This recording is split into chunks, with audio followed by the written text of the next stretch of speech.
How long do you think League has left as a game on top? I think it will last forever. Forever? It will factually last forever. Thank you very much for bringing me on for episode 4. Hello everyone, welcome to the Beyond the Void episode number 4. What a special episode. It would have to be ikeepittaco as a guest in this one, obviously. It is only appropriate. So, without any more introduction, honestly, everyone knows this man, the Jhin, the frog, the number 4 man. Welcome to the Beyond the Void podcast, my man. What is up? Not much. Just glad to be here and chill and have a good time and talk about shit. Oh, hell yeah. So, I honestly didn't even think about this, but I think I posted the last one with the Baus. And I had plans to get Dante's on, and I was kind of like hunting down the episode with Dante's, but there was a comment, episode 4 should be Taco, how cool would that be? And I was like, damn, that's actually a great idea. So I just yoinked the idea blatantly from one of the commenters, shout out, I might like put it in here. I just yoinked Very that. good idea. And yeah, I messaged Taco. Taco was like, I'm down. If you guys don't know Taco, he's an OG League streamer, one of the finest people you can follow in League community, the only non-Viney AD carry in the business, and yeah, like he's like one of the original Vtubers actually, kind of pushing this. Like the camera you see right here is basically I think you were one of the pioneers who did the whole drawn character with like a moving Yeah. mouse. I did it without realizing it. I remember seeing that at you, and then like immediately, like in a couple of months, it just popped up everywhere. It's like when somebody does something, it just instantly replicated everywhere. So yeah, how did that happen? Like, how did you come up to the idea to do this sort of setup? So how it happened was originally I started a league kind of like as a or league streaming as a hobby. You know, I never had plans to do this full time or go big or whatever. I did like this little Jhin coaching seminar thing this one time because it sounded like a fun idea, and I had to use Twitch to do that. But after it was done, someone asked like, "Yo, would you ever like stream your solo queue games after this, like moving forward?" Blah blah blah. And I said like no at the time because I was like, I don't think my PC can handle it. Then like 3 or 4 months later, I like fixed some settings, fixed things up. I was able to stream, and I was like, if I play solo queue like many hours a day, I might as well stream it. So started streaming it, and then as time goes by, I was so casual about it, so like no need for face cam, whatever. I just want to like click start stream, play solo queue, whatever. I don't want to like look nice, get ready, shit like that. So one time I saw my friend had like this profile picture of a dancing frog. It's the rare boy. You guys might be familiar with it. I put the emote so you can see it, and maybe you can paste it on the screen, like splatter the screen with it. But what happened is that I would take the rare boy and I would just put like multiple of them on the edges of the screen as like a decoration, right? Because my stream screen, they didn't really have any graphics or anything fancy like that. So you just have like a bunch of dancing frogs all over it, right? And it stayed that way for a while, and then like the little dancing frogs on the screen, like viewers started making emotes out of it, and then memes, and then stuff like that, and then eventually it just like became part of the stream. And then one day my friend found an Osu mouse tracker based off of Bongo Cat, and then he like messaged the dev to try to like help customize it to have like the frog version, which is my version. And then after that it became part of the stream. And originally I was like, you know what, I'll try it a little bit, it looks like a fun thing, I don't know if I'll keep it. But like people loved it so much the first day I used it that I kind of just kept it, and then moving forward kind of just like became like me. Yeah, it became your thing and it started to get copied. I kind of remember those rare boys across the screen. I remember watching that a while ago. When year did you That's like start? old school. What year did you When start did the stream? like my first like time I really started streaming, I think it was like late 2016. Yeah, that seemed to be the big boom. That's exactly kind of when I started. We go way back. I really enjoy playing with you in NA. Like we do it like while back on North America. I think when I did Yeah, I like remember. my first NA trip like the online boot camp. But yeah, that was super cool. I just love your stream setup, and I think most people do. And so you just decided to get rid of all the hassle and just remain like kind of anonymous behind an Yeah, avatar and just continue writing that. yeah. Because like even after growing bigger, like now the mystery is part of it and the It's unknown and shit. fueling And it. I'm like, yeah, I'm gonna just keep it. Might as well. Yeah, that's actually very cool. I really enjoy that sort of style, and to an extent, I kind of regret doing the whole face because a little bit of mystery goes a really long way. Like it adds to Yeah. the scheme. It's pretty cool. Do you think there's like a possible scenario in the future where you do like a face reveal or streams like that? I think that would only happen if I got to the point where it's like streaming was a for fun thing or I was already like retired. Hmm. Because Why? I feel like people have like this misconception that like everyone who doesn't face cam is like ugly as fuck IRL or some shit, right? It's always like that kind of like stigma. Mm-hmm. But like the reason why more people don't like do face reveal after you know, kind of solidifying themselves as a faceless streamer is because like expectations will never be what matches people, Mm-hmm. right? So it's like someone can envision you a different type of builds or a different type of face or a different type of race even, and you can't really humanly match up to those expectations. So most of the time, it's just like a negative, right? Like you could be looking great as hell, but because it doesn't match the expectations of like a decent amount of people moving forward, it's like your viewership can go down. Or if it goes up, but it doesn't go up because your community, but it goes up because you attract a different type of audience that is into face cameras. But the ones who are into non-face cameras or faceless start to go down. So I think a good example is Gosu. He did a face reveal, but his was a voice reveal more so. But when he did the voice reveal, he lost a lot of the people that were into like just watching for voice, and he gained a lot of people who were just interested in like hearing and watching like face streamers or sorry voice streamers. And it's the same thing when you do like the whole face thing. So for me it's like nah, I'd rather just like keep things the same, just chilling, being faceless and all of that stuff, Mm-hmm. because it's So like so really relaxing. yeah, so there are layers of like being exposed to the public with that voice Yeah, reveal and then the face reveal. Like Red IRL does like voice reveal essentially, and he uses it yeah, sparingly on his streams. So you use that yeah. partially as like a shield against like whole parasocial aspect of streaming, and also kind of to avoid. I guess like you're even more retro than I thought because that's essentially like the equivalent of radio. Like you're not going into video, you're going into radio style. Right? You want to be perceived and judged based on like, what do you do in terms of the quality of your content instead of people focusing on the face or like the features or the way you look. Yeah. So complete old school style. So what do you think are the biggest cons of doing that? Like do you think there are any negatives to that aspect? The negatives are like the potential viewership for Facecam is always like a bigger audience than not Facecam. So you're tempted to do the reveal like to get like that short-term boom, right? I'm not tempted, but it's like there will always be that kind of understanding like, oh, if I was a Facecam streamer, there's more like market like share or more potential to like grow. But for me right now, I don't really care about that, luckily. So it's like I'm just chilling where I am now. That's good. Like you're in a good position. You're well off. You got like a lot of people who really like you in the community, and you're just doing your own thing and really enjoying it. Like Yeah.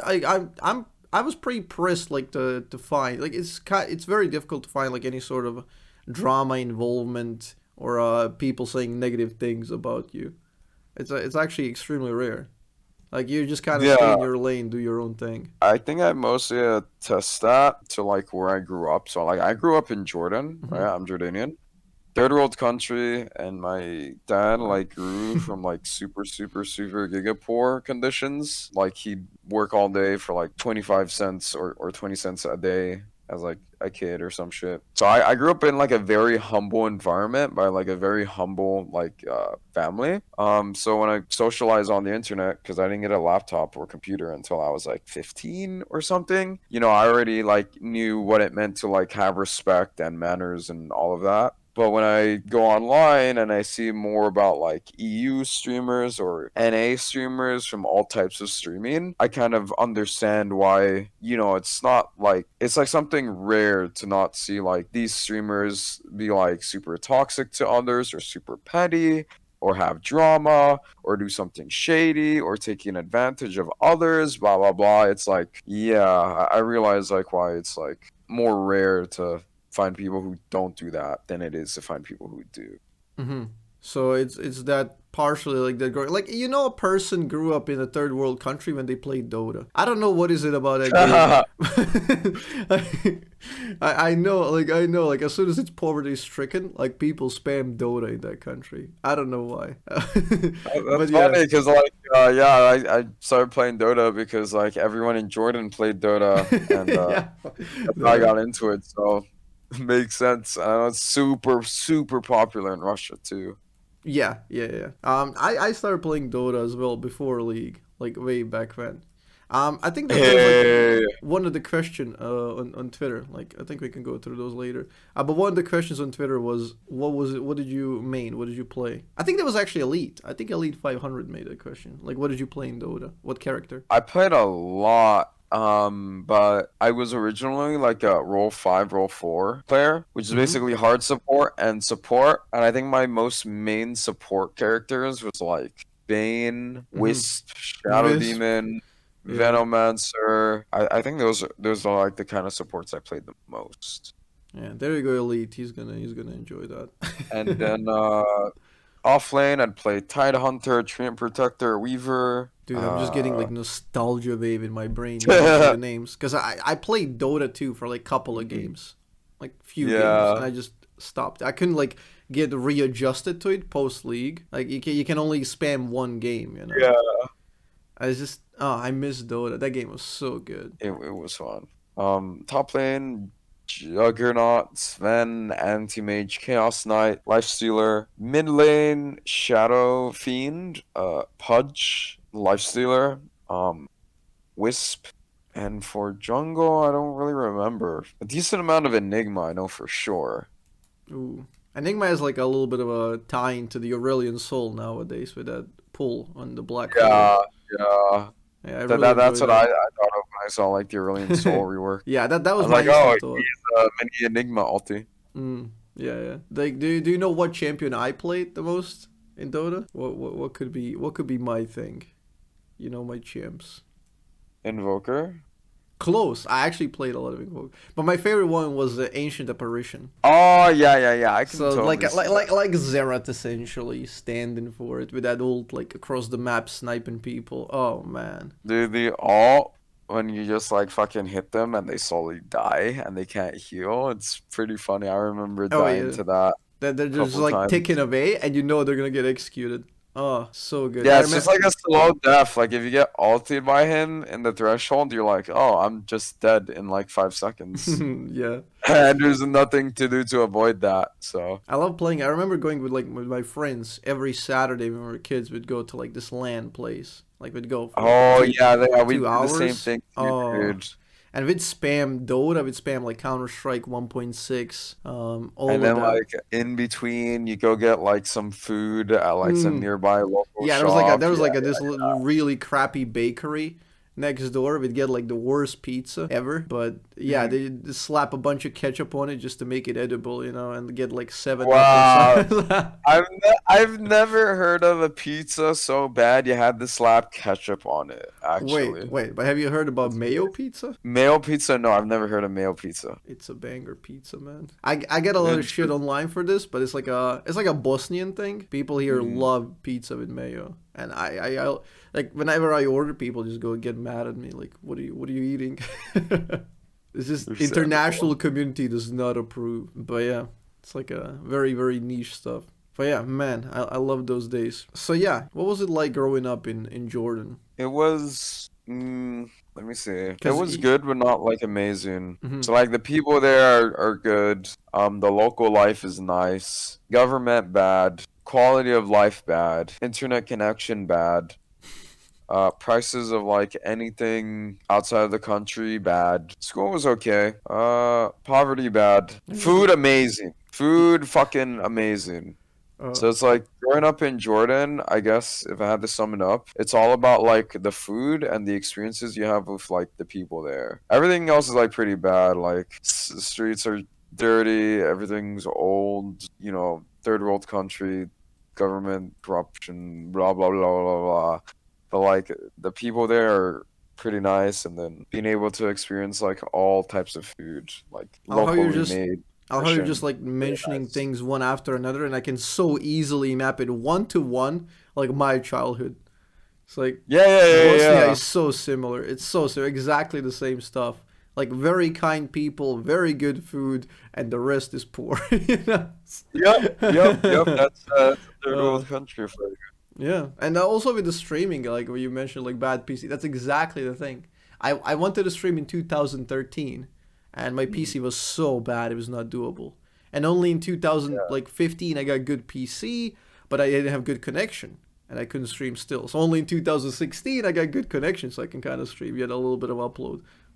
Wild. Yeah, I didn't stream until like late 2016 when I had like moved to Jordan or moved from Jordan to America and had like a new PC and internet. So it would not have been possible if I tried to stream in Jordan whatsoever. So did you like what was the biggest difference I guess when you moved to United States? How did that happen? Like what was the life there? Like how did you adjust?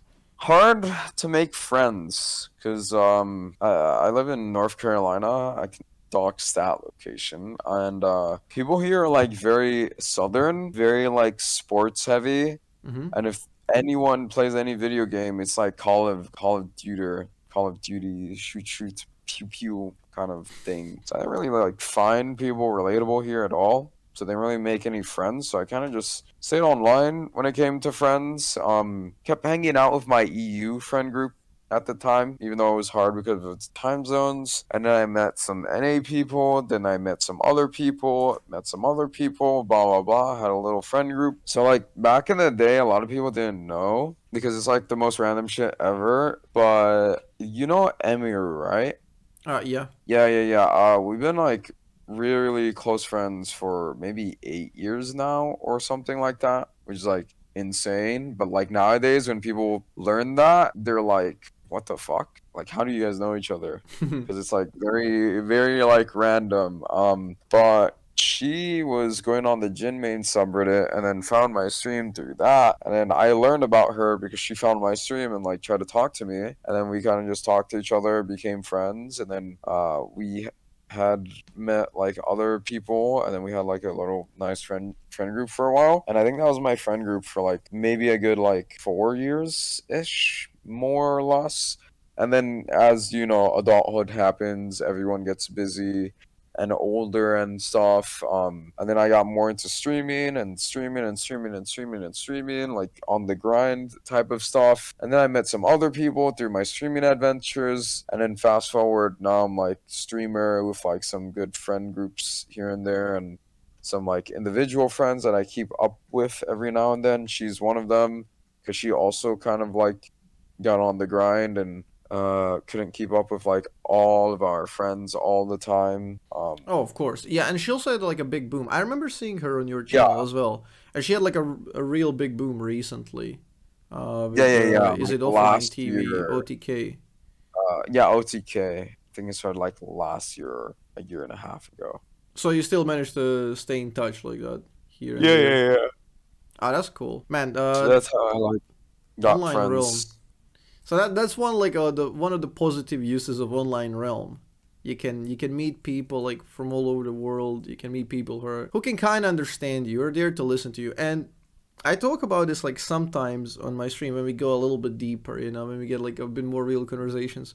But streamer communities aren't just, at least in my opinion, like that's kind of what how I'm trying to organize it. I don't. It's not just like, oh, you tune into this like it's like a TV channel. I want it to be a lot closer to than that. Like with the engagement of people on Discord and people communicating, because you never know how like what someone's going through in their life, and just a little bit of somebody listening to them or talking to them can go a long way, you know. And you can meet very cool people online. And I've met so many cool people like online throughout the years. And I don't know, I just think that's like a very underrated value that people don't even think about. Like very often people are just gonna go reductionary and think about like only numbers, only growth, only like how much money you make and stuff like that. I don't know. I just really I really like the possibilities of online. So to an extent that helped you while you were living in like a I guess hyper conformist North Carolina, where it's just people doing like what's mostly expected of them. Like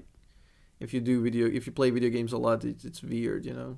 Yeah, because one Yep. thing that's more common with people like us, like gamers, especially like PC kinds, and online competitive games, is that it's a lot harder to find people that are like-minded like us in person. But we find these people more likely through online, like through League or streaming or Discord or Twitter or whatever, right? And that's why it's more common that people like us have like more friendships online than IRL. Because at the end of the day, when you make friends with someone, friendship grows from like having something similar to build like a foundation, and then you become friends after that.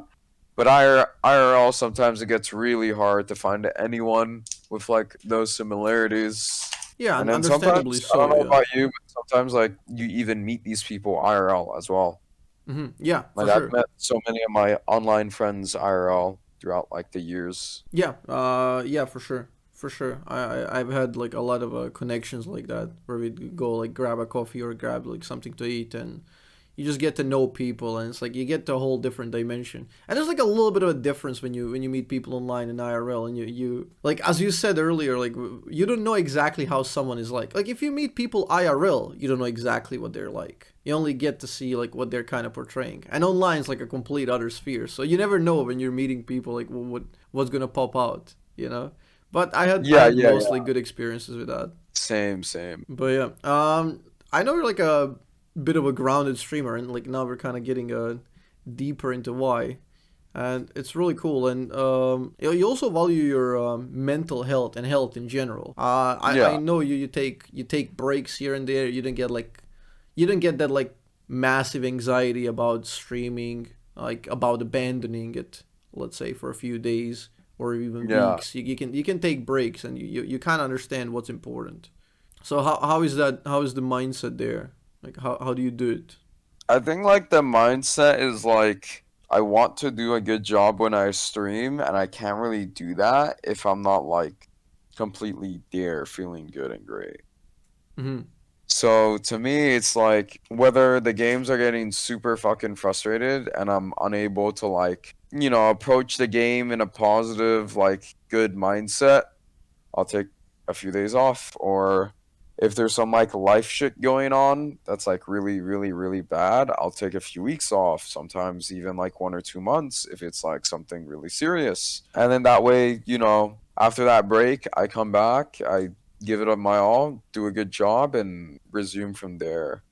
It's not super good. It's pretty bad to do if all you care about is Hmm. growth and growth and growth and growth and growth. But for me, I want to set like that expectation of like a stream where when you join the stream, it's gonna be a good time instead of like forcing myself to stream when I'm not like in the best mental, and then it's kind of like not the best time. So when I go missing for a bit, people are like, "Oh, Taco hasn't streamed in a while. I wonder when he'll be back." And then when I'm back, they watch stream and it's enjoyable and it's nice. But if I force myself, like especially if I'm in a bad mood, right? If someone watching my stream, they're like, "Damn, dude, he's like not really caring as much about the game, and he's Low just super energy, tilting. motivated, Yeah. low energy, not talking a lot, not in the mood." Like people can notice it, and then it makes the content different, and in this case it makes it worse.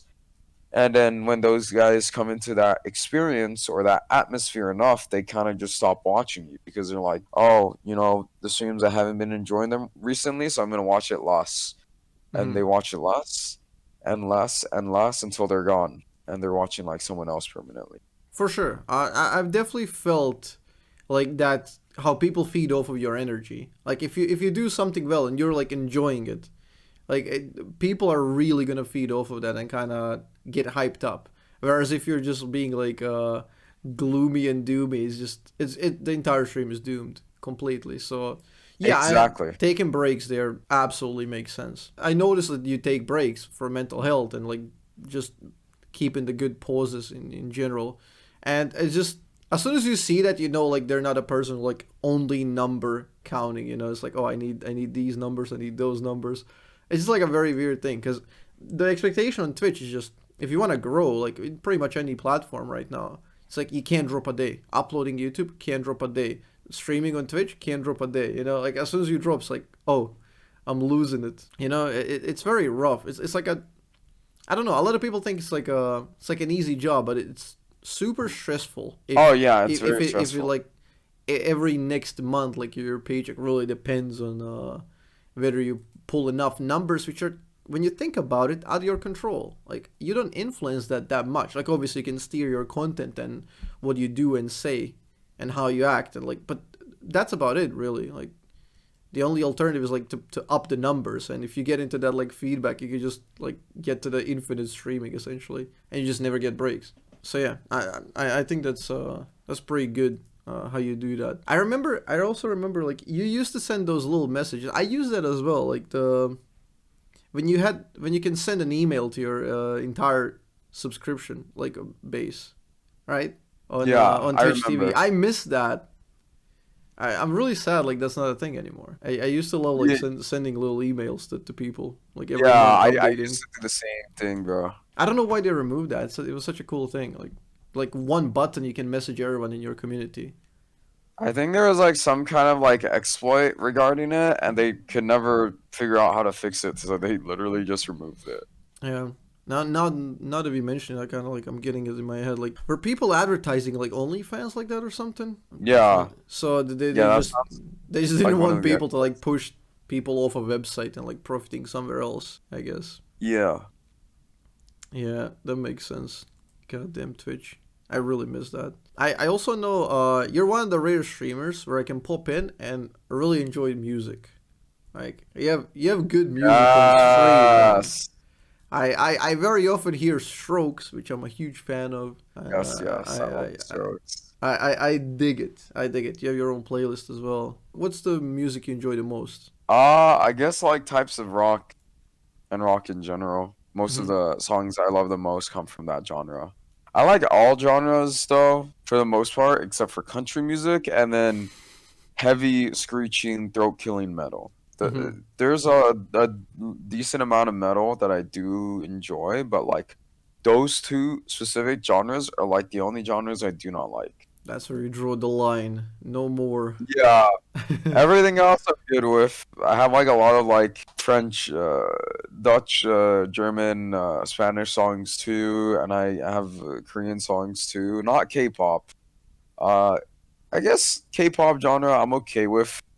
I don't draw the line there, but I've been listening to like K indie or K Hmm. alternative, which are actually really, really nice. I feel like when it comes to Korean music, everyone only thinks and listens to K-pop, but they got like some really like good songs in the other genres that I actually do enjoy. So that was a little nice discovery for me last year. I was like, yeah, I don't like K-pop, but like some of these other Korean songs are like kind of bangers. So They're uh, bangers. every Yeah, now and it, then. it makes sense because like Korea has like a very good healthy culture. They got all kinds of stuff. So why wouldn't they have something beyond K-pop that like you might find enjoyable? How do you find all of this music? Like, do you just like listen to Spotify and it's like randomly based on what you listened previously, or? Spotify, radio, YouTube playlist, people who link random songs online, and then I listen to that song, and then I go into like a rabbit hole where I find other Mhm. songs. That's kind of how it goes for me. Yeah, I just love discovering like new music. If you Yep. could like give me one, I guess, artist or one song that you would wholeheartedly recommend, what would it be?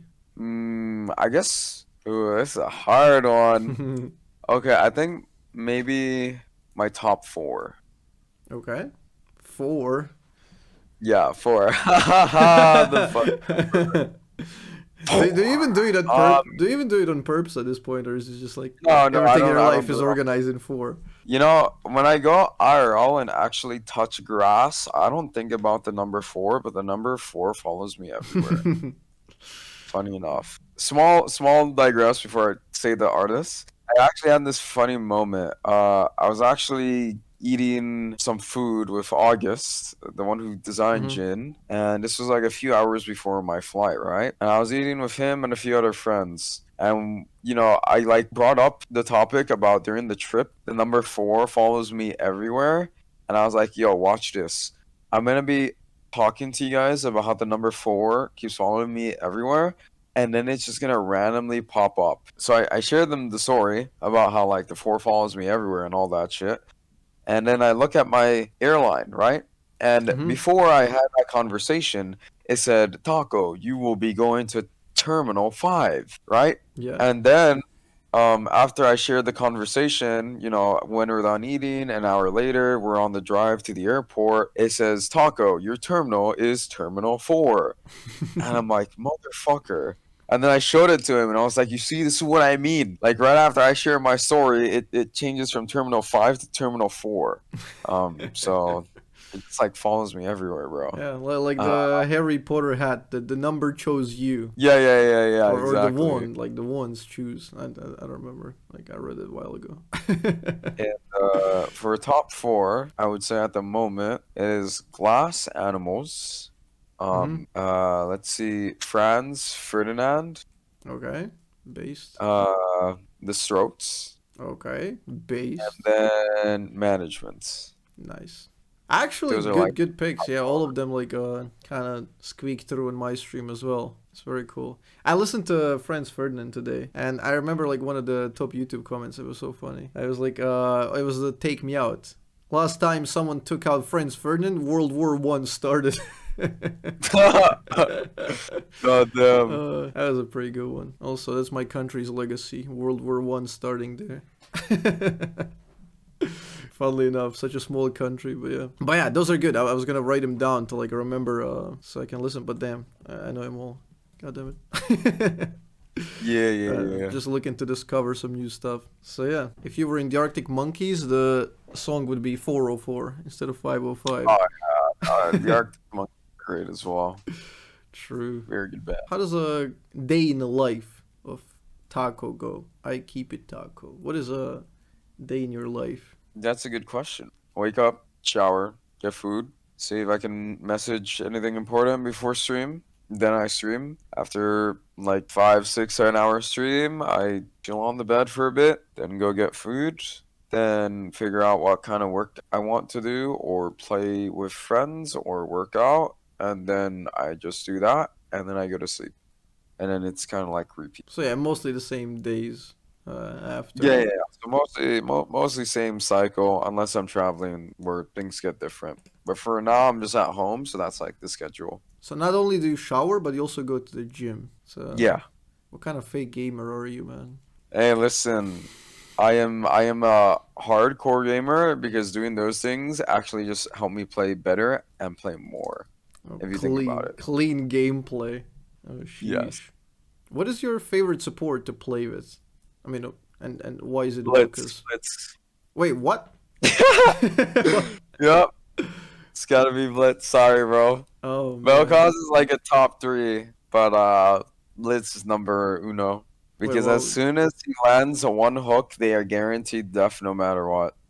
true. Because he got the Blitz hook into Blitz E, into Jin W, into Blitz R, so they cannot move. And then you have so much burst that they die. Also, you can stack a bunch of traps and just Yeah, evade. that too. Oh, That too as well. Like if he lands a hook, you can stack like a trap onto it mid hook, and yeah, then put yeah, yeah, another yeah. But by the time the route is over, it's gonna 360. proc. Yeah, yeah, yeah, yeah, yeah. Makes sense, man. But I the I Blitz are personally here. love laning with Jins. But yeah, I can see how Blitzcrank is very enjoyable. Although Blitz can tend to be useless if they miss like couple of hooks. Yeah, every single hook can turn their early game potential. Yeah, yeah. I kind of like playing against Blitz. It doesn't really do much if you can just bait out the hooks. But yeah, like there's like a special connection when you see like when a good vel'koz and Jhin play. Oh man, everything's Yeah, landing. Like the angles, the Q lands, and then the slow into the root. Oh, I feel like the lane has so much potential to just get a kill out of nothing, out of thin air. I really love that. To be fair, you guys don't have that many good vel'koz players in NA. yeah. He's definitely like a rare champ. Yeah, no vel'kozing over there. What is your life mantra? What is your life policy? Can you give me an example? Like some sort of meta goal. Like what do you want to achieve across like when you package everything you do. Like okay, I'm streaming because I enjoy streaming, or I'm streaming because I want to expand the network and meet more friends. Like why are you meeting friends? To be happy, or to reach out, or to have some sort of impact, or to do something. Like, well, what are you looking to achieve essentially? I guess for now it's kind of just like to keep doing a good job at what I'm currently doing. I don't really have any goals to like, oh, I want to grow and be this size streamer Mm. or do this and make this amount of money. I don't really have those types of goals. I'm kind of just like I want to keep things consistent and keep things nice and going. But I guess like if anything, sometimes when it comes to life stuff, I'm like I have a lot of skills that I'm not utilizing on stream. And that's because it's not like skills you could utilize on stream. So like I was a business major before I dropped out to go streaming. So I have a lot of potential in that. And I have potential in like investing as well. I have like a game company that I will not disclose wanted me to help them with some stuff Mm. because of like my experience and my history. And that sound like a fulfilling thing to do, but it's time Too schedule much and I gotta time. move all of that stuff. So I was like, that sounds like something I can utilize my skills as a person because I'm really good at like analyzing and writing in-depth stuff and stuff like that. And then there's like a bunch of other things I could do. So sometimes I'm like, my skills, I can use it to accomplish more in the world and do more things. So I guess that's something I sometimes feel as a streamer where I'm like, streaming is nice and I'm doing a good job and shit, but I have like a lot of skills as a person that are not being like utilized in my career at the moment, which Yeah, I feel like maybe in the far future down the road, if I'm not streaming anymore, I can like utilize those skills and do more with life and shit. yeah, I get that. Like, I'm also like kind of trying to expand like the streaming, and we're doing this for fun. I'm just trying to meet interesting people and learn from them. I'm trying to present them to the world and what they're doing, just so people can get a bit more insight and learn. It's just like deepening. It's kind of like that calling you feel like, oh, like I'm streaming, but I also want to do like some other things, even though they're not related to you trying to chase the numbers or grow or like make money. It's just kind of you want to do it, like you have that Yeah. thing in you. It's like, oh, it would be cool to do this. It's like, whatever, let's do it. But yeah, like what would you be doing like if you're not streaming? Because like a lot of people, like I don't know exactly what is the lifespan of an average streamer, but a lot of people tend to burn out. And although if you're like keeping yourself mentally healthy, you can kind of do it for a long time. But eventually, you will be less passionate about it. Like you will be looking to expand and try to do something else. Like would it be something in video game industry, or like would you go like business, or would you sell maybe crypto rare boy NFTs to Oh, no, not crypto NFTs. Uh, like the thing about, I mean, this one's a little bit deep, or kind of deep. I don't know what level of deep we want to go deep? Do it. but this is about like capitalism, right? Like, Mm-hmm. capitalism at the moment is really giga fucked because we're at like late game capitalism Late game. where as time go on, the richer get richer and the poorer get poorer, and Mm-hmm. then the middle class also like starts to get poorer too, Because if you look over like year by year by year, the billionaires, the millionaires are getting more and more and more and more money because the more money you have, the more money you can make, Money the makes more money. exploit, the more things you can control, right? I'm a very like moral based person, right? So I will only do something if it is something within reason. So like crypto and NFTs, the moral of those is essentially scamming people Yeah. for the most part. Not all of it is a scam. Like some cryptos, rare cryptos are like they have real world applications. So like Bitcoin, for example, Hmm. has real world application. Ethereum, yeah. But the prices got inflated because a lot of people started treating it as an investment, like a house, not like a currency, which is what it was designed to be used for, a currency. But then you got like a bazillion NFTs where the whole point is to make it use a little bit of capital, hype it up, sell it to people, make a lot of money, leave the market, abandon the project, and then repeat. So you're basically just like, you know, Good old um, rug pull. yeah, rug pulls. That's the term. Yeah. So I would never like do something like that. And then also like for business, if I ran a business or managed one or anything of the sort, I would make sure it is something that is like fair. So like I believe in the concept of like making a profit and making money and shit like that, right? Like if someone makes a business and they're profitable and they're getting rich off of it, I'm fine with that. But what I'm not fine with is like creating a business so you can get disgustingly unhealthily rich and you have crazy, unfair profit margins and you're just like cheaping on like your workers and people. So like Hmm. when you go to like one of those big companies where they have like maybe a 800% profit margin because they're using some sweatshop in like China and they're using influencers to hype the hell out of the product and make it look really fancy and bougie, and then they just like get really rich off of that, and then they kind of just expand and grow that and grow that and grow that. I think Shein is the prime example of that, honestly, right now, and it's really popular. So for me as like a What is that? Can you explain? it's called like Shein, I think. They like make really cheap clothing from China and they abuse like Chinese Like workers. sweatshops. Yeah.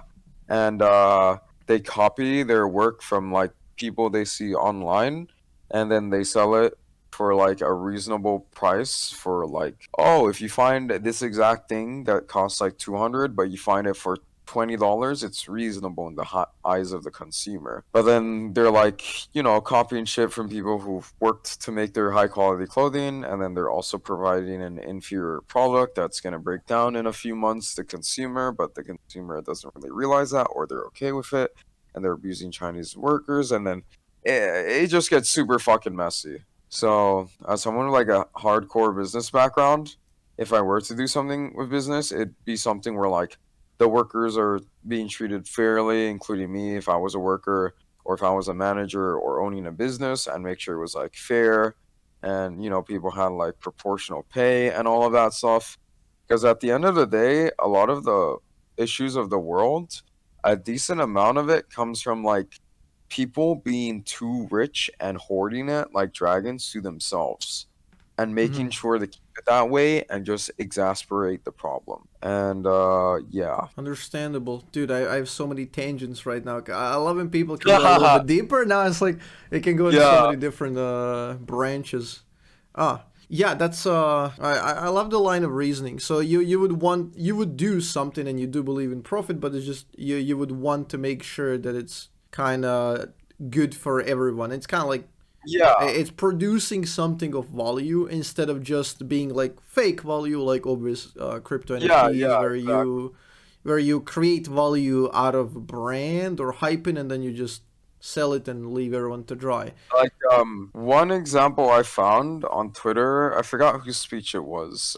It was from some guy a couple years ago, like 20, 30 years ago. But he said the problem with capitalism, and like the industrial revolution and the machineries and stuff even today is that instead of having the machines help us work more efficient, work faster, and work for less, there's two ways you can do that. You can use the machines to fire your workers, or you can use your machines to keep your workers working a little bit less, working more efficiently alongside the machines and getting paid the same amount or more. So like the concept is, as time goes on and more things get automated, instead of being like, hey, since I have this machine, I'm gonna cut your pay in half and I'm gonna cut the hours you Mm-hmm. work in half because I have this machine to just do your job for you, and that way I can make more money. Instead of it being that way, it should be like you work less, but you make the same amount of pay, or you make a little bit more pay because we have an automation to make the work more efficient and to help you do less work. Which is in one hand, you can see it as in you're paying him more for working less, right? Or you're Mm-hmm. paying him the same amount for working less. But who suffers from that? The only person who actually suffers from that is like the one person or the very few people at the top who are already making a lot of money, right? Yeah. But that seems fair as in a majority kind of thing. Like, hey, if like 10,000 people can make a good pay but work less because now we have automation, that's amazing. Versus, oh, 10,000 people are now jobless because instead of paying those people or, paying them the same but they work less, now we're going to take all of those 10,000 wages, put all of that money as profit into this one individual or this one individual because he replaced all of them with machines. Like, yeah, he paid for those machines, but now he just replaced all of them with machines. So now he's just going to get more and more and more and more rich.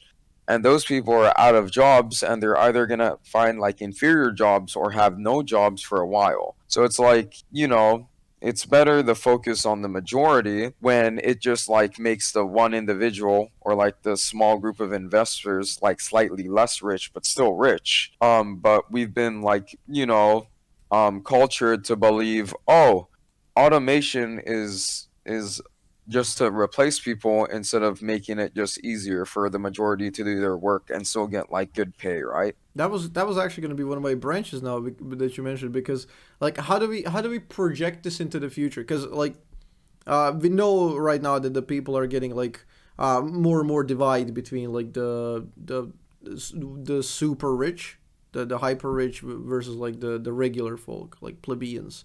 Like there's a bigger divide with nowadays, because like obviously you can go global, you can go international with stuff, you can invest a lot more efficiently, you can control more, and like you can like businesses are more scalable, I guess, especially because of the online. The robots and machines obviously exacerbate that.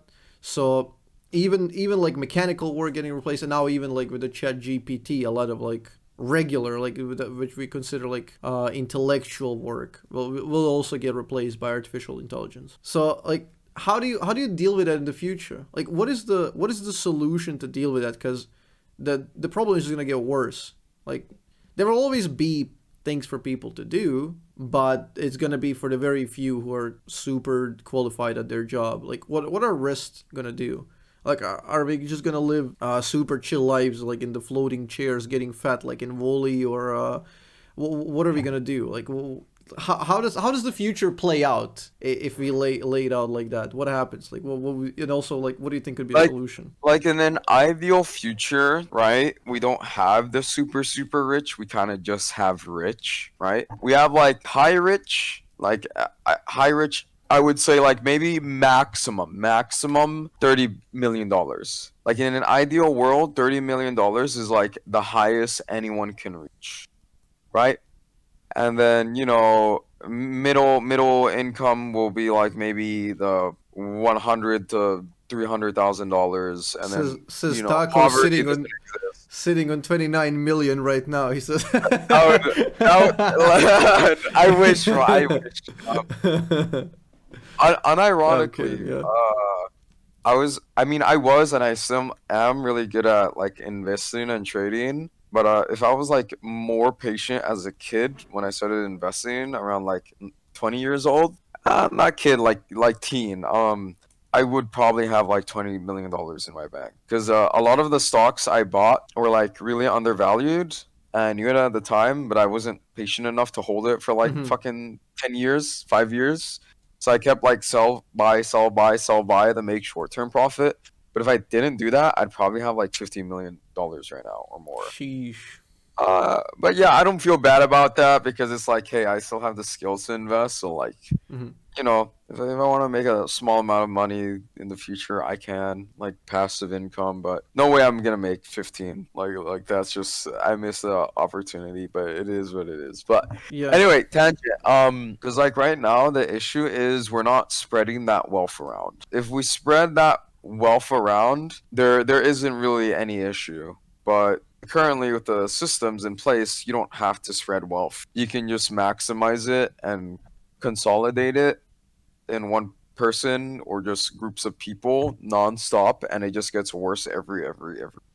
So now it comes Uh, naturally like a trillion dollar question, which people have been trying to solve for like a good deal of like the 20th century and recently.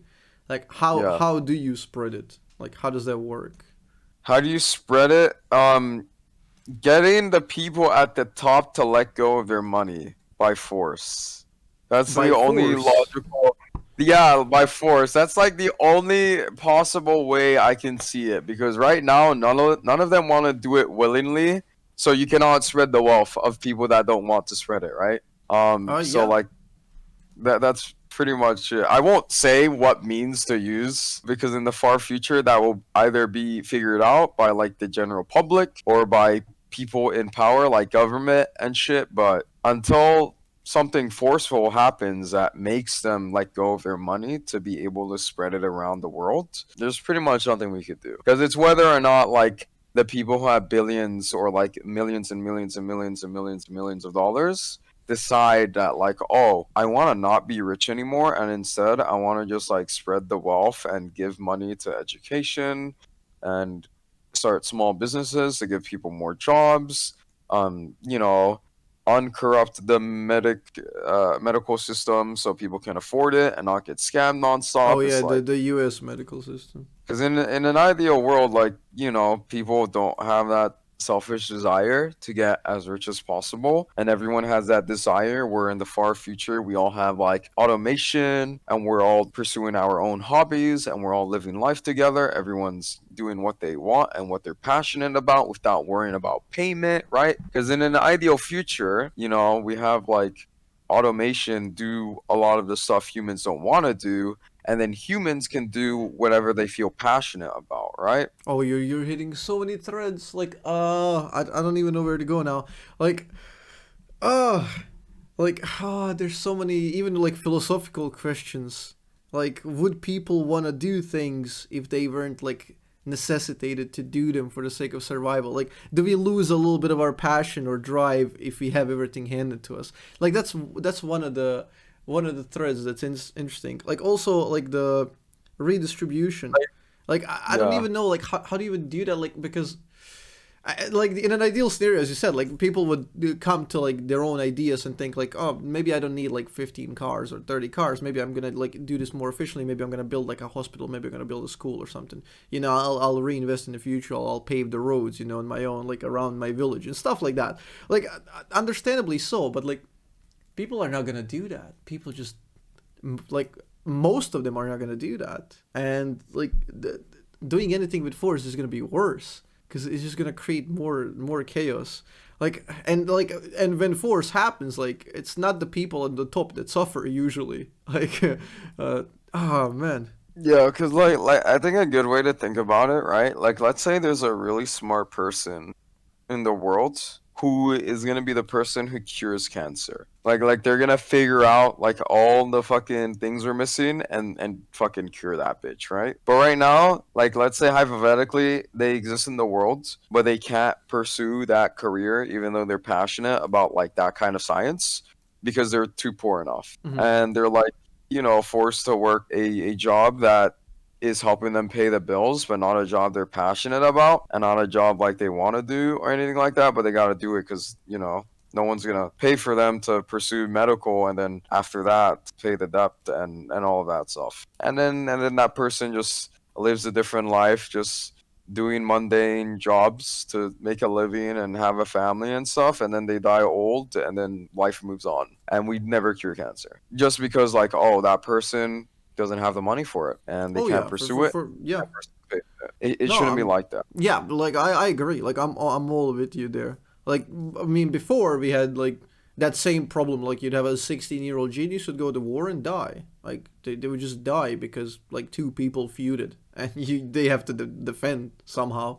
Like they're in Yeah, the yeah. crossfire. And then later on, like we had like well in the 20th century, you had like a lot of people like die to like or you have people like starving, malnutrition, and people cannot even develop their brains properly to even like achieve anything in the world. Like nowadays we have like pretty good access. Like even well, you and me are both kind of the lucky ones as well.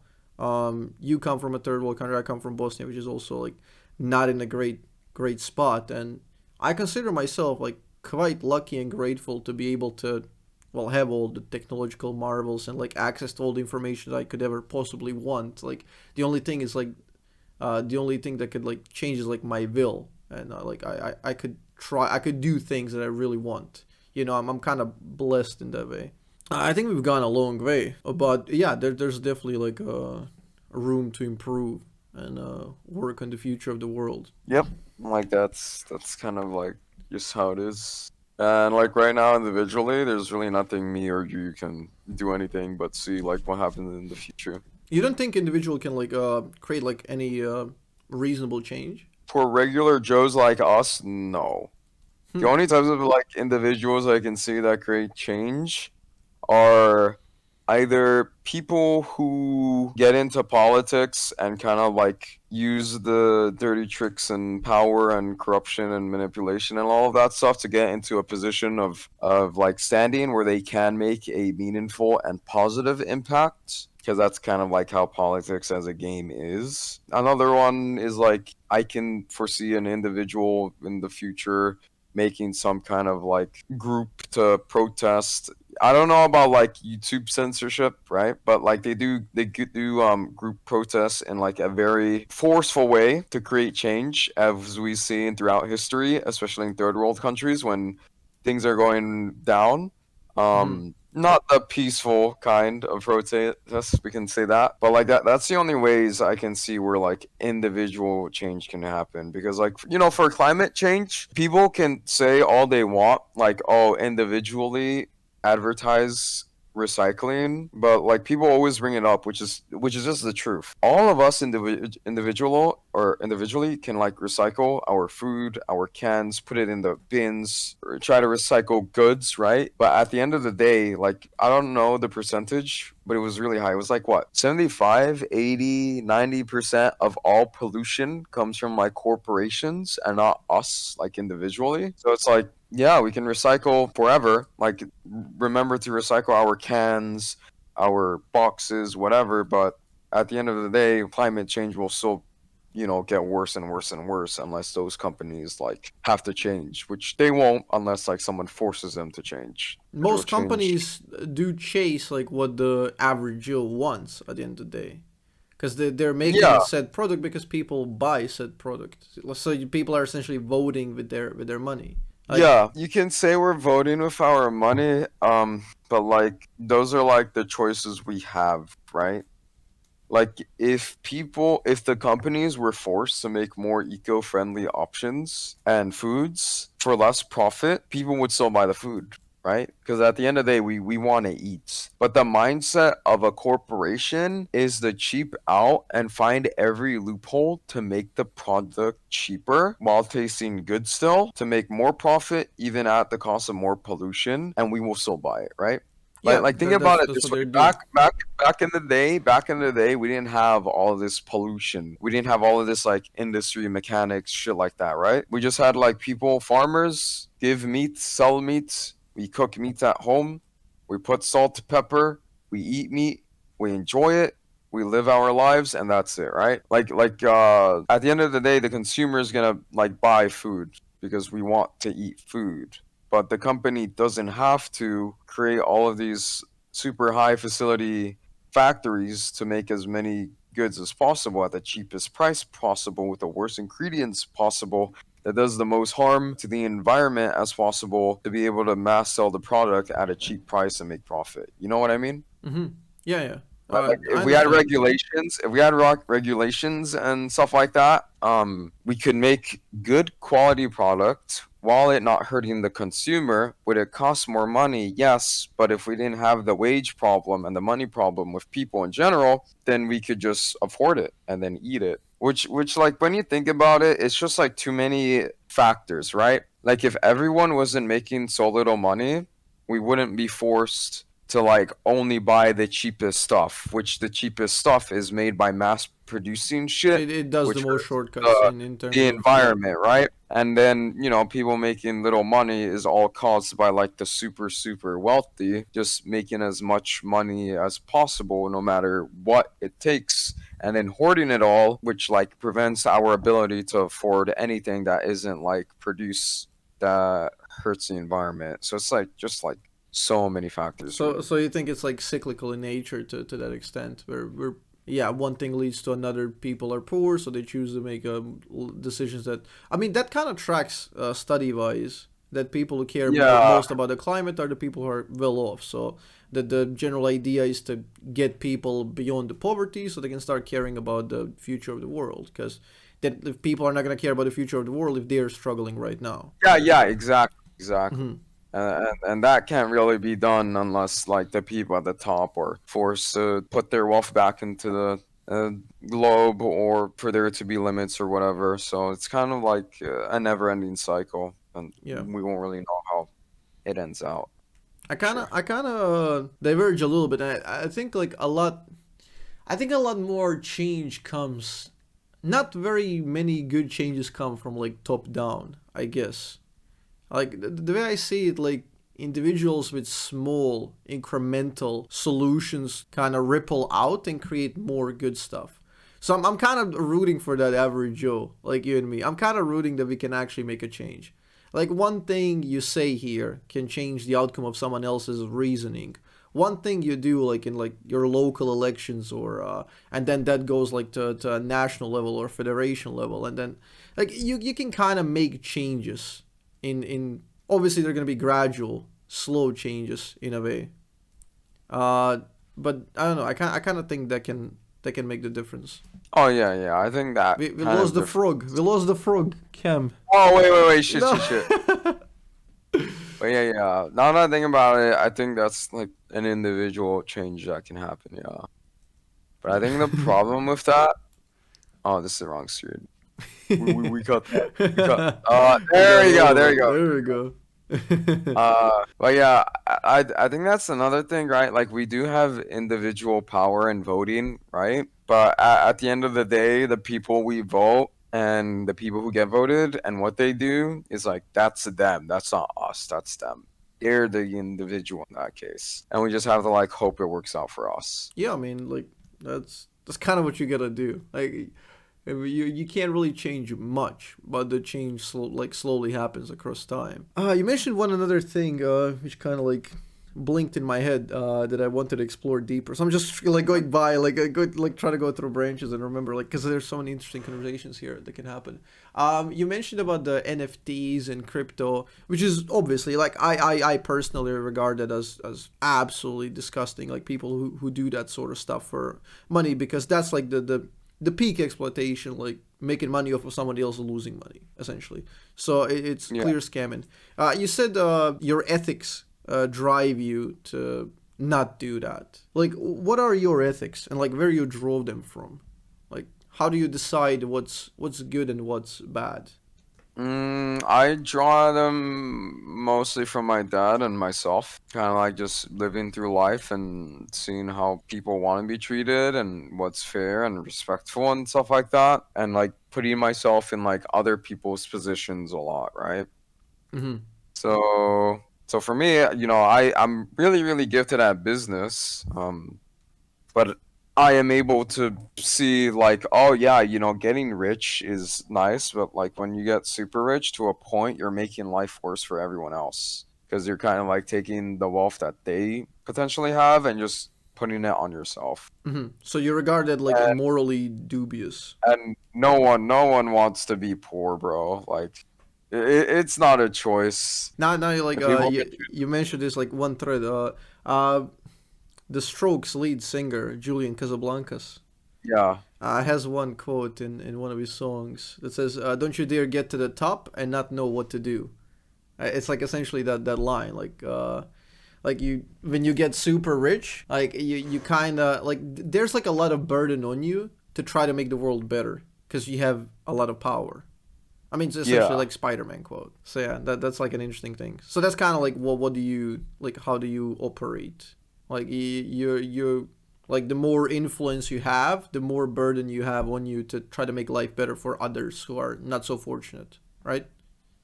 Yeah. So another thing, like the ethics and morality. Do you think do you think they can be possibly objective, or do you like draw them from religion or somewhere? Like, because I know Jordan is like primarily Yeah. Muslim country. So like, do you like? I mean, are you religious? Do you draw your morals from there, or how does it Um work? My dad's Muslim and my mom's Mm-hmm. Christian, so I kind of Mm-hmm. grew up with both religions because like they Oh, that's try to cool. like teach me their religion, and then they obviously want me to follow their religion. Like, oh no, you know, my dad would want me to be a Muslim, and then my mom would want me to be a Christian, and then the end result was like, oh, I'm not gonna be part of any religion. 'Cause, you know, both religions and most religions in general is like, hey, if you're not in our religion, there is no place in heaven for you. Um, so I'm like, but my dad and mom are really good people, and they have different religions because religion is like based on where you grew up, not really on anything Yeah, else. mostly. Yeah, yeah. It's like a So it's random like, number generator. Yeah. uh, I'm not gonna live with the idea of like, oh, my dad is going to hell, but my mom's going to heaven, or my mom's going to hell Hmm. and my dad's going to heaven. I don't live with that like, idea. So that's why I don't have one. Oh, that's interesting. So you kind of like you just see them both as like they're good people. Like Yeah, you yeah, they're take up good after people. them and try to synthesize like best Yeah. behavior. If there is a heaven, then both of them will get in. So it means I'm better off just not following a specific religion. That's very Um, interesting. So like my moral living in a compass mixed environment yeah, like that. yeah. So I'd say it mostly comes from like my parents and then experience and just like being able to like my brain's really good at like being able to like learn, but like not just learn from like, you know, a school perspective, but like I can learn really quickly about like how others feel, how they, you know, have their own lives, how they have their own manners, how they respect, how their culture works, stuff like that. Like I learn those things and piece it together like very, very quickly, and that's kind of like what helps me have my own like moral compass. So you're going in with that like overarching empathy, I guess, trying to understand where they're coming Yeah, from and then trying to like look for like like a I usually thing that understand works for where both. everything is coming from like multiple cultures and religions and stuff, so that helps me out. That's super cool. Like being exposed to like two different sets of ideas, like very early on, Yeah, and just being able to learn. yeah. And this is something I don't think I've ever said on my stream before, but like this is more of like a deep talk kind of like vibe. So, but like, you know, streaming does make me money now, and one thing I do, even though I'm not like I'm definitely like above middle class right now. One thing I've made sure to do moving forward is like since I'm able to save up a lot of money, I save up money on the side. I have like savings money, right? Then I have money to spend on essentials, and then I have like money saved up just to like help people. And Hmm. then so like that specific amount of money, like year by year. I use it to help family. I use it to help friends. Sometimes I use it in very rare cases to help like complete strangers, either in person or online. And then like a year or two later, some of them even come back to me, like telling me how they appreciate the help a lot, how they got a job and they're doing well. And sometimes they even try to like donate money back, as in kind of like a repayment, even though that's not how it works. For like, I just Hmm. wanted to give them money to help, and they found a job. They're doing a lot better financially well, and they want to like pay it back, like send it forward, kind of Yeah, vibe. some people have Um, the like obligation kind of. They can't live with themselves unless they like repay. They don't want to be indebted, you yeah. know. I mean, yeah. I get that. Like, there's a lot of people like that. But that's what I mean. Like, people can make a lot of money and do that kind of work. But a lot of people just don't. They kind of just want to keep making as much money as possible and keep it all to themselves. Hmm. Yeah, for sure. There's like an element where people get into like just hyper competitive style, and it's just like a dick measuring contest at that point. Like just trying to go like higher and higher just for the sake of some sort of status. Like no doubt. But yeah, like it's just very difficult how to like plan ahead and like how to limit that somehow. Like where exactly is the point where it's normal to have it, where exactly is the point where it's like morally dubious to have that much. Yeah. It's just very very interesting. Like are you familiar with the streamer Hasanabi? Oh yeah. I know You're him. I know familiar him. with him, yeah. So like like according to your like moral compass, like I don't know if you know much about it. I personally don't know that much. I But know a decent amount. like what like where do you think he would like fall onto that like compass, like in terms of like making money versus like trying to do good with it? Yeah, on a scale of 10, maybe that's a good question actually. I just think it's like an interesting discussion because like because you're like we're trying to project like some sort of like idea, like at what point is it like too much to have for one person, and like where do you work? And he's also I believe socialist, trying to preach about socialism and like helping the community and unions and stuff like that, as far as I'm aware. But there's like that contrast of living like a very capitalistic lifestyle between that, like what do you do with it, with what you're given? So I'm just Yeah, curious about your 'cause like thoughts. cause I remember he bought like a $3 million house, Oh yeah, that was like a big story at one point, if I remember. and then he bought like a really expensive sports car. I don't know about the car. Yeah, I didn't hear that one. Yeah. But and I don't know how much money he donates or how much money he uses along I it's think not just donation. recently, yeah, I think recently he did Yeah. like a very good charity for Yeah, Turkey Turkey. and Syria. Hmm. But I think my way of thinking is like, let's say he buys a $3 million house and he has like a $250,000 car or whatever. He's spending money and living really, really fancy. As long as he's using like a decent portion of that money back into the world, it's fine. I Hmm. think it's like completely fine. If he's like, using like 99% of the money just for himself and no one else, that's the issue. But if he's like using maybe, I don't know, 60% of the money and wealth for himself, or 70%, and he's using the remainder percent to like donate, or using it to help people or help family or just help people in general, and not use it for himself, then it's fine. I believe. Yeah, yeah, that's cool. I talked to Ella Stylish. We talked about like in Islam there's like a tradition of giving zakat, which is like Yeah. I think like 8% or something like that. Like he mentioned because he was also raised in that sort of like traditional value where it's like you give like one portion of it. Yeah, it's just like a cool way to like between community to redistribute. I always thought it was like a neat concept, you just like set it aside. It also like to an extent it's like you're practicing your own like I guess mental fortitude to be able to like give up something, to give up selfishness of like this is only mine, like giving that up and also giving it to someone else. I think that's just like a very good like habit to do, I guess.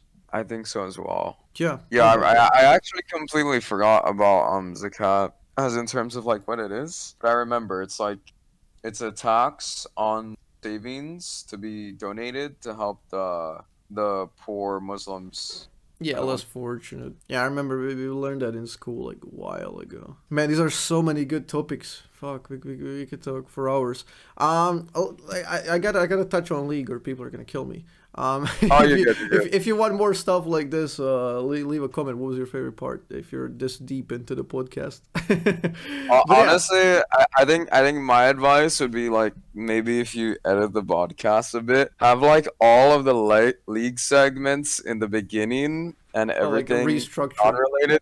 Yeah, restructure that way. Like the people who want like the really deep like capitalism dissection, see it at Yeah, the very end. it's like a Yeah, post class, after class thing. yeah, yeah, I yeah. don't know. We'll Exactly. see. We'll see. Like I usually have timestamps for everything, so people tend to like skim through. Like Hmm. attention spans are just wild right now. People are like, I mean, myself included. I listen to like 1.5 or 2 speed very often. Stuff like this. It's just like to try to That's zoom by. You know. another funny thing though, because like timestamps work, but restructuring is better because the like normal human being will not bother to like go to timestamps and stuff. They'll just like click the Yeah. video, Yeah. let Yeah. it run by itself and stuff. So sometimes you want to like do it for them instead, and then Yeah. that makes like videos better. Yeah. People There's like hate a doing lot of things. there's like a lot of human psychology when it comes to like social media and videos. Like in TikTok, you know how like sometimes they'll have a speech, like a really important speech from some like old guy, but they know like the Zoomers will not want to watch the speech even though it's a good one and you learn a lot So from yeah, it. they just So like what they'll do, overlay some stuff. yeah, yeah, yeah. They overlay like gameplay footage of like a It's like GTA car race or like Subway Surfer or some shit like that, it's and then like it keeps dangling the in front zoomer of kids. busy. Like look, Yeah, look, yeah, look. yeah, yeah, yeah. Exactly, exactly, exactly. So like Focus. the zoomer will just like listen to the speech but watch the gameplay and get like stimulated, and then they'll watch the whole thing. Yeah, the entire meta arose on that, and yeah, So people generally hate doing stuff. Like people are inherently lazy. People are looking for the shortest route, which is evolutionary understandable. Like people just don't really like doing things, and I've seen this time and time again. Like the Twitch description. I read your Twitch description because I was mainly interested. yeah, Like not 1% people read Twitch descriptions. Even if they care about the streamer, they will million times ask you, and I'm sure you've seen this, like a question that's literally listed like as a FAQ or something down below your channel, and people are gonna still ask you like, oh, what is your Twitter? And you have like a Twitter link down there. Yeah, well, what is this? Like, yeah, what are your PC specs? You know, people just don't read. People don't dig. People don't go like in terms of like on the timestamps. Also, the heat map of how people look at the YouTube videos. It goes like in a P shape. It's like top left is gonna be the most attention. Like it gets super diminished on the other side. People just don't notice stuff. As soon as it's something deeper, they don't generally like engage with it. And that's also one of the reasons like why people always tell me like, oh, there's no more good music left. Oh, there's no more good movies left. There's no more good art. You know, it's just because people go to like the first thing that's most popular on the most popular websites. Like boom, that's it. I don't like this. There's no more good stuff anymore. You know, it's like they just don't want to search. They don't want to go deeper. But yeah, I might do a little bit of restructuring. We'll see. Like if it doesn't like mess up with the continuity of the conversation. oh yeah, yeah, yeah. But yeah, that's oh man, super cool. Great conversations. So how are you liking season 13? I'm liking a lot. Jin's in a better spot. I had to play Jin support for like 2 or 3 weeks just because Jin ADC was in such a bad spot. Yeah, I So was I I'm was gonna ask you about the support, like, cause at one point Jhin ADC was kind of like a troll pick. Most people hated it. It yeah. didn't really do anything. What happened with the whole support shebang? Like, why did people pick that even in pro? I believe. Just because it's actually good. You have so much lane pressure, lane control, damage, thriving, zone power. Because the whole way it works is that you have two ADCs instead of one, right? Individually, in lane, an ADC is weak as hell, right? Especially early levels in lane. Unless you're like including Draven or Lucian, but we're not going to count them. But like, let's say a Varus or a Jinx or a Jhin or whatever. Like let's say you pair them with a support that doesn't have a lot of damage in their kit, right? If you fight level 1, you're not gonna really do much. If you fight level 2, you're not gonna do much. If you fight level 3, you're not gonna do much. And those levels are very, very, very important in general for lane. So the whole concept between double ADC is like Varus has damage. Jhin has damage, and when they're in the same lane together, if they both focus one person, they do so much damage collectively that they have like insane amount of threat power and trade power. But if you have like a Jhin and a Lulu or a Jhin and a Sona, it's like they're weak. Yeah, Jin can't step up like because he gets focused Yeah, down. yeah, exactly. Or if you have like a Vayne, right? If you have like a Vayne and a Yumi, it's like, they're weak as hell. Yeah, so But that if you have runs like like a a Vayne, Jhin, Caitlyn, Callista, or Vayne, Ezreal, like they have a lot of base damage collectively together when you combine both at level 1, level 2, level 3, that they just have to like walk up, smack the enemy, and the enemy has like back off or lose all of their HP or even die sometimes. And then when you get level 6, you have like a lot of wombo combo to just like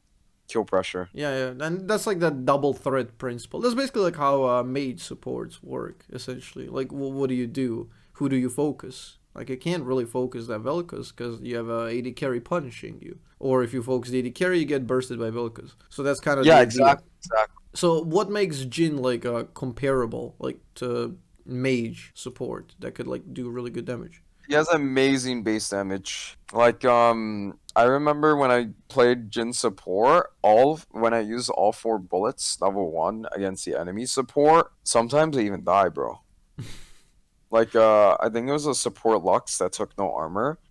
I did auto, Q, auto, 4 shot, and I think I actually killed her. Like that one combo was enough to kill her, or she lived on like 10 HP or 10% HP, and then I killed her after that. So the No, I only had problem. ignite. I had ignite, so I did actually kill her. Hmm. Yes, 4 autos, 1 Q, 1 ignite, and I killed her. Yeah. So it's like insane how much base damage someone like Jin support has when he The doesn't only have to like problem is focus. the execution though. You get to steal the kills. Yeah. The But AD that's not a carries problem. get mad. That's not a problem with Jin support because he'll just like burst and do a lot of damage too. Might be a little bit of an ego check for the ADC if he has like 5 assists and Jin support has 5 kills. But yeah, Yeah, they definitely need that in their life. Like maybe like 7 times a day just so they can get to normal. true. Damn AD carries. So let's there have been a lot of like changes recently in the league, and they're doing now like the LP gain system. Like, what do you think in general about the league future? Because this is like a common theme people have been saying like since season 6. The game is dying. You know, like what's happening with league? How long is it gonna go? What's the I don't direction? I don't think the game is dying. I think it's more of people are getting old and cynical and they just don't enjoy the game anymore. Ain't that But true? Yeah. people don't want to admit this of themselves. Oh yeah, for sure. And like a lot of people just don't like change. They come at one season, and as soon as the thing that changes, like that was from that season, they're like, "Oh, this game is no good anymore." Like I remember people saying that, like when the new Summoner's Rift came out, and like, what was that, like season 3? People were like, "Oh, I don't like this game anymore. I don't like the Summoner Rift sucks." It's like it was way cleaner. It was just way better. It's like objectively better. It's like the old one was cluttered, early. But like it's like part of nostalgia, and people just don't like change. They're hesitant to see any sort of change. But yeah, how long do you think League has left as a game on top? I think it will last forever. Forever. It will factually last forever. Now the thing is, it won't grow forever. It won't peak forever. Like we already passed League's peak, but right now it's about just sustain and being consistent. So like forever, there will always be a lot of people playing the game. There won't be like 50 million people playing the game, but there will always be people, right? It's Until like chess. humanity destroys itself, League Like, will like yeah, persevere. yeah, exactly. It's like chess. Today we have a lot of people playing chess, and chess will never go away. I think we're at a peak with chess, or maybe 1 or 2 years ago was a peak with the amount of people playing chess, right? Yeah. Because it got really popular and mainstream for a bit, and now people are just playing it, and that's not going to leave anytime soon. So I don't think League will ever truly go away. There'll be times where there's more players, and there'll be times where there's like less or declining, but there'll always be like a baseline of people who play the game nonstop. So it's gonna Because usually oscillate like chess, and it's Yeah, gonna go because in usually phases. what happens is like people come and go. Sometimes they even come back, True. and Yeah. Yeah. people revisit all the time. Because right now, I think League, like I prefer the meta last year before the whole tank annoying stuff, right? Mm-hmm. But it's still in a good spot right now overall. I think it's more of a player base issue than a game issue. It's the player base that takes the enjoyment from the game usually. But yeah, I think gameplay wise, like it's pretty nice. Yeah, I agree. Like Riot doesn't get enough credit for like how good the game is after so many years, like over a decade of being like the most popular game online. Like it's ridiculous how much Riot has done with League of Legends. Like such a simple concept, and they keep running it. You know, they're clearly doing stuff right. Yeah, there's like missteps, and we criticize it all, and like there's like a lot of issues with the community that are just gonna forever be there. But yeah, League will persevere. It's gonna last. So you are you excited about the MMO? You think that's gonna be good? I think it's gonna be very good, yeah. Are you an MMO enjoyer? Did you play World of Warcraft and stuff? I am not an MMO enjoyer, but I will be for the league. uh, Because I feel like that will be something I can actually invest time in. Because most MMOs they're just completely uninteresting to me, so it wouldn't be fun grinding or learning or whatever. But League is something I enjoy a lot, and the MMO is based on everything on League, so I know I'll live. mhm. Yes, I might you're not like perma play it, perma stream it, but I will definitely enjoy it and play it. yeah, it's a lot easier to kind of delve into when you're like already like 1 foot in the league space, in the lore, and like if there's like a reference, which will for sure will be to Jhin or Four in the MMO, like it's that much more enjoyable. And a lot of Yeah, friends online that you have, as we talked about, are gonna be probably like on the same train, like playing the game. There will be guilds, stuff like that. You could do cool things together. So yeah, like I'm super excited about it. So I just hope we live to see it because it's gonna take a while for a MMO to be built. yep. Probably like another 3 or 4 years or something. Yeah, that's like a minimum 3 years, I think. But yeah, and I think it's gonna be great. I think we skipped over, or I didn't ask you about the nickname. Ikeepittaco. It's a very peculiar nickname. It's a lot of people are wondering why. Like why Ikeepittaco? That's a good question. So, the lore goes that 12-year-old Taco, he started selling candies, Jolly Ranchers specifically. Whenever we would visit America to see family, like every other summer, I would buy Jolly Ranchers, bring it back home to Jordan, and then sell it at a price to make a profit, right? Damn So capitalists. yeah. So I would take the candy. It's like $5 a bag. It comes with like 400 pieces. And when I got back to Jordan, I would sell each piece for like 25 cents Jordanian, which is like maybe 40 cents USD. Hmm. So I was making a lot of profit from those. And for like maybe 2 or 3 years, I'd keep doing this and slowly sell candies to people who wanted it and then make profits and all of that stuff. The good thing about this is that the school I went to was like maybe it was like a mixed school where you had like people, international students. And some of those people were super fucking rich. So I didn't feel bad like charging them an exorbitant markup because I was like, yeah, these guys have like parents who own like oil places and they have like I don't know, probably minimum like 50, 100 million or some shit. So I don't feel bad like, overpricing, overcharging these guys. So that was like good for the conscious at the time.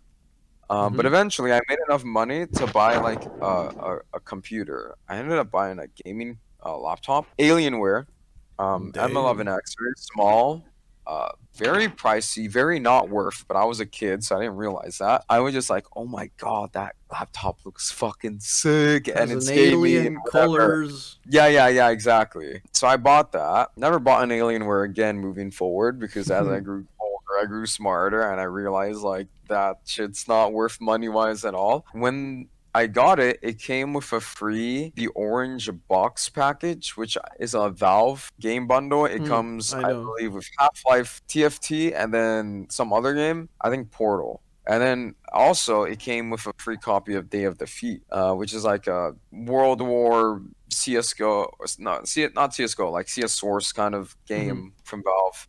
Yeah. And I played it. And when I played it, someone invited me to join a clan, right? And like fucking 15-year-old Taco or 14 was like, "Oh boy, gee, Willikers, a clan, let me join, haha."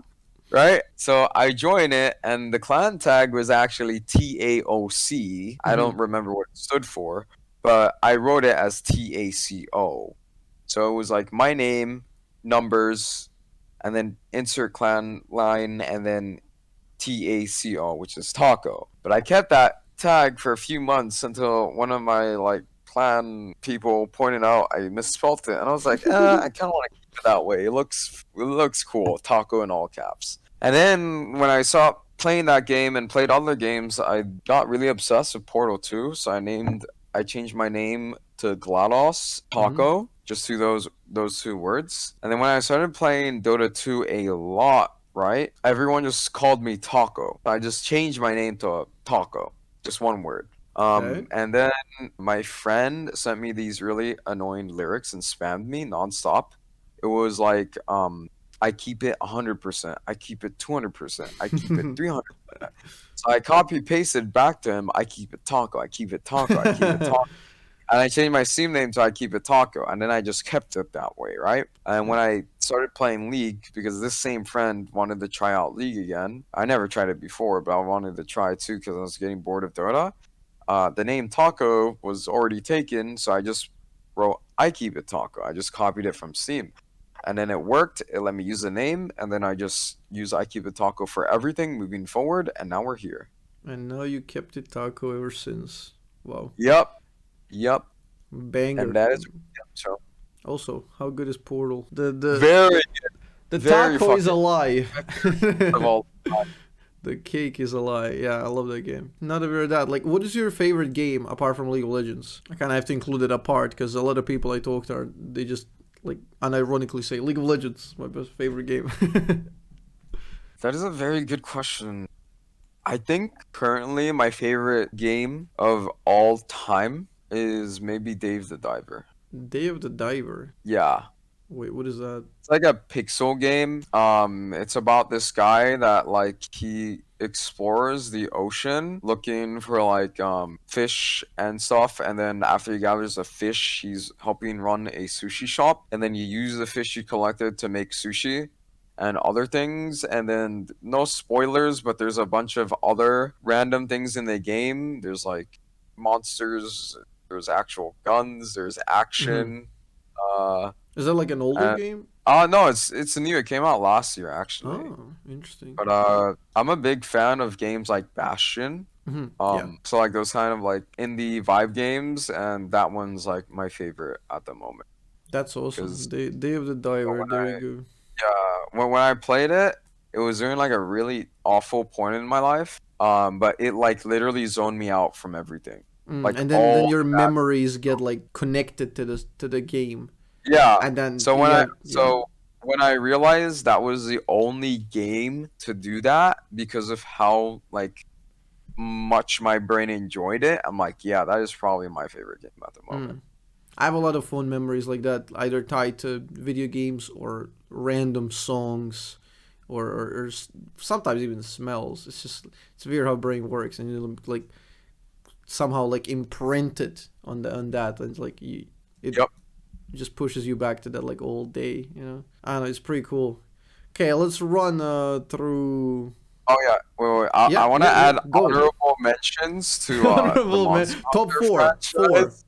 Yeah. The second one, maybe we put Monster Hunter there. Mm-hmm. I've been playing Monster Hunter since the first one that came out on the PlayStation 2. Sick. So big Monster Hunter fan. My viewers bought me that game actually, like the Monster Hunter World. I still haven't played it. It's Uh, really good. I We have it could on play it Steam. sometime. Oh hell yeah, that'd be cool. Yeah. If time schedule's not an issue in the far future, I'm down to like play that sometime. Sure. Um, Third game, Lego Star Wars, the franchise in general. It's just like a very fun, relaxing, wholesome, funny game. So maybe I'd put that as a third, and then maybe fourth, I'd put like the Tycoon games. Mm-hmm. like Roller Coaster Tycoon, Zoo Tycoon, that kind of stuff. And Sick. then there's the Warhammer franchise too. Ooh. Ooh. Yeah. You're a Warhammer enjoyer. Yes, yes. Big Warhammer. Oh god, I love I Warhammer. Dawn of War a lot. Yeah. Warhammer Dawn of War 40K is like one of my favorite Yep. strategy games. That's the first one I played, and those are my favorite. Speaking of fond I memories, like that game, I have specific memories. I use my dad's shitty laptop, which had Windows Vista on it, like the one with the snow yeah. falling down, and I had Warhammer 40K installed on that, and I would beat the game so many times. Like I would just go up the difficulty, like I would beat it on insane like multiple times. Like I Yep. love that game.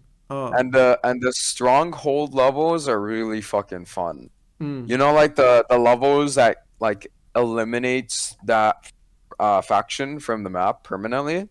yeah. So it's like a super big grand finale like kind of level. Those were my favorites. Yeah, so cool. Do you like enjoy the Warhammer 40K lore? Yeah, yeah, yeah. What I've been able to understand from it, I know it from like a very basic level. I know there's like thousands Same. of hours of lore or some shit, but Yeah. I know at like a basic level, and I do enjoy the lore.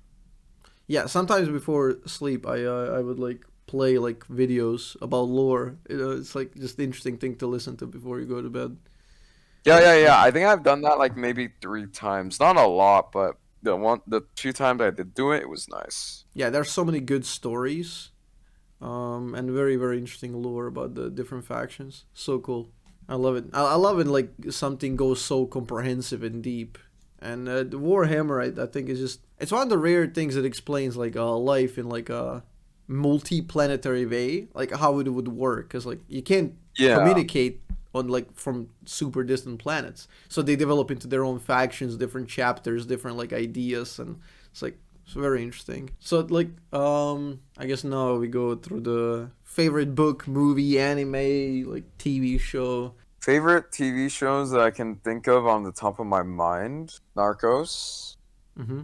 Breaking Bad, Oh, I watched it recently actually. really I haven't nice. seen it up until recently. I love it. Such a masterpiece. The Mandalorian, Haven't seen that. 3, and if I had to pick a fourth, maybe Barry. It's like an HBO show. I don't think I've heard of it. I think those would be top four.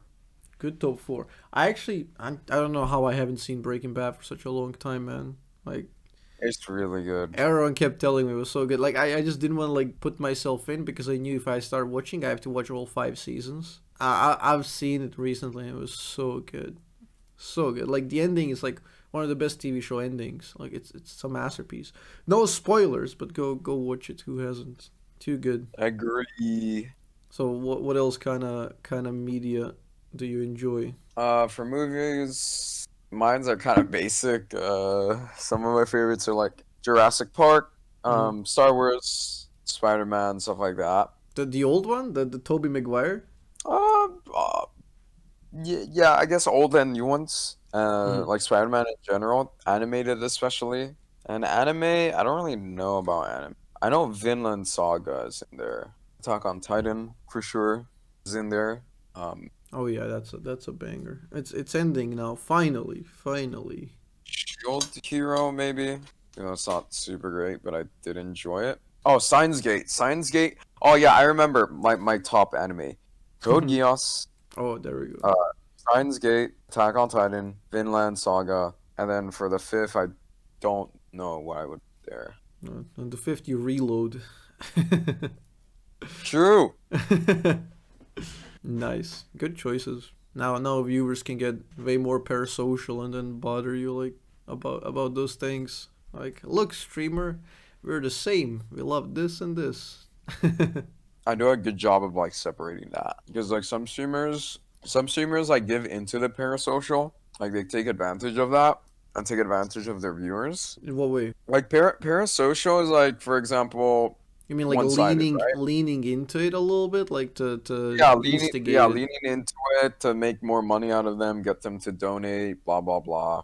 to kind of feed the Just connection in like a malicious it's way. Yeah. yeah, it happens in the VTuber community especially. Mm. Yeah, which is why I one of the many reasons why I don't like That's interesting. I completely really. glossed over that. I had that in my notes. Like, I wanted to ask you about like the differences because you're kind of part of both. Like, you have a lot of Yeah, friends here, but you're also like a VTuber, and I know you're kind of good with a lot of VTubers. Like, you're in the community. So I was gonna ask you like, what yeah. are the differences and pros and cons of like one? But yeah, that's actually an interesting aspect because there's like a way I more think need to like connect, I guess, and like there's one a thing lot I of learned about, catering. yeah, there's a lot of catering and pandering, but one thing I learned about like the VTuber community is that a lot of friendships are transactional. Hmm. So like that's one of the reasons why, especially if you see with my Twitter, I don't really like interact with almost any VTuber. I kind of just interact with like the league homies. Because last year was basically me, like what they say, don't meet your heroes. Hmm. Um, Don't peek I behind didn't. the curtain. Yeah, yeah, yeah. I didn't meet heroes, but like when I was new to the VTuber community, I met so many people. And at face value, everyone looks nice and kind and stuff. But behind the scenes, a lot of people are not nice and they are not kind. VTubers kind of like use each other for like clout or like, talking shit behind their back or being too parasocial and taking advantage of like viewers who are like clearly like not mentally well for financial gain. There's like too much shit. So I was like, wow, a lot of VTubers are not what I thought they were behind the scenes. So I kind of like keep my distance from it. I also count myself and call myself a VTuber, and the few VTubers that I am still like good with and talk to often, I talk to them just like behind the scenes, not publicly. But yeah, that is one thing I learned. Like VTubers are a lot about like drama amongst themselves, either publicly or behind the scenes. A lot of them aren't real friends, even though they might appear to be friends on surface, like on Twitter or even in stream collabs. A lot of the time it's transactional. So they're friends because of like what they can get from the other person or what they can get from each other. But when real life shit happens, they will not be there for Poof. you. Yeah. So that is one thing I learned about like the VTubers, and one thing I learned, it comes from like at least one thing I talked about from the same VTubers is that it comes from like them not really having like any super genuine social skills with people prior to being a VTuber. So when they become a VTuber, it kind of exacerbates the problem because now it's like easier to hide shit when you're a VTuber compared to being like a facecam streamer where everything's more public and easy to notice. But when you're a VTuber, everything's like easier to hide behind the mask, and a lot of people make sure to like take advantage of that in like a negative way. That's kind of the general insight that I had, but I didn't want to make too many assumptions because I don't know that many VTubers. Like I'm not in the community, so I honestly didn't have a clue. But I kind of thought it was more in that direction than regular Yeah, streaming. Like even streamers have persona. Like we have to an extent persona. Like even if you are face cam and everything. Now with VTubers, it's like way more constructed. You can choose way more aspects of who you are and you hmm engage in like so it's basically like you're talking behind a mask. You have like a mask and you're kind of like cosplaying as that thing, and you can hmm cosplay as whatever you want, and you're incentivized very often monetarily to cosplay as something that's gonna make you more money if you lean into certain things. And yeah, about the transactionality of connections and relationships online. So I mean, there's a lot of that even in like the facecam streamer community. Like there's a lot of people who are just gonna reach out to you and talk to you specifically because they want a piece of your clout or like piece of your pie. Like there's obviously people who do that, but I guess they're I don't know. Like are they easier to spot? Are they more obvious about it? Like when you Mm, can see them and it's like you kind of easily figure out who those people it's a are. it's a lot harder to spot, and it's a lot more toxic way. Hmm. So basically, like the usual drama, fakeness shit you see from some streamers, you have the same with VTubers, but it is much worse, I would say. But I can't give examples because Understandably so, yeah. But yeah, yeah, I can see that dynamic you got working. the idea. Yeah. Because like I don't know, like I got pretty good at spotting people like that early on, and I don't know, I just like I personally, I'm not a fan of like the whole numbers game, number scheme, and like, oh, you're a 10,000 viewer, this like a 1,000 viewer, like the whole like dynamic shifts. Yeah. I don't know, like I've known you for a while, and I have a lot of like people I know in the streaming community who I don't know, I just enjoy them as people. And like it for me it wouldn't matter like whether they had 5, 10, 10,000. It really doesn't matter at that point. I don't know. I just try to like engage with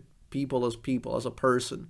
And like the number, like whatever, like what am I gonna do with your number, you know? I don't know how to explain it, but it's weird. I never really like cared about it. In fact, I think it like serves as like a issue in terms of like connecting and bonding with people. Because when you think about that, like you get nervous, and then you think about like the numbers, and you think, oh, maybe like they're only interacting because of that and that reason. You know, it's harder for people who are like more popular to find genuine connections, and people who regard them as people.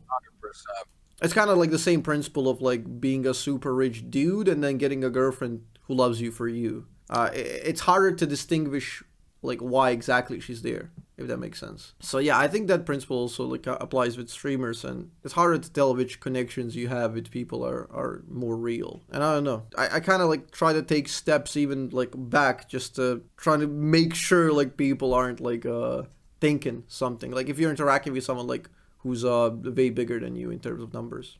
Yeah, like that kind of stuff just kind of like comes from like experience. Like having the eye to see if like this person is approaching you like being genuine or being like ingenuine. Usually it's a lot easier to tell IRL through like body language and Oh, stuff. for sure, for sure. And people can only talk like immediately. They can't like think their responses through text. So it's definitely like harder online. It's still possible, but it's harder compared to like IRL.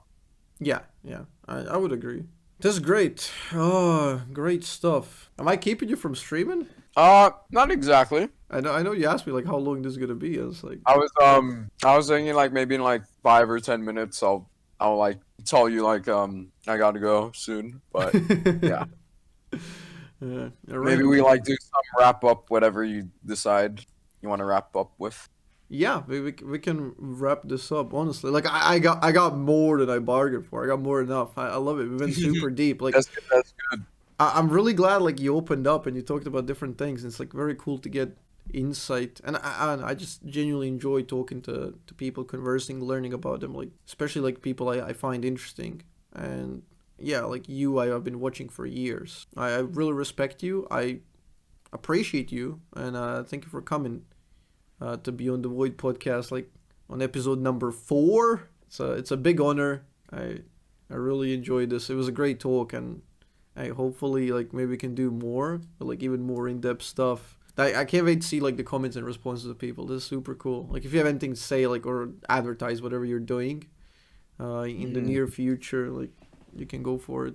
Hey, thank you very much for for bringing me on for episode 4 of your podcast. It was a lot of fun. A bit hard with time zones, but I think next time will be easier, and I am totally down to do this another time as well. And to close out on, if you want to watch me, I think the best way to get my content is through Twitch, twitch.tv/ikeepittaco, one word, no spaces.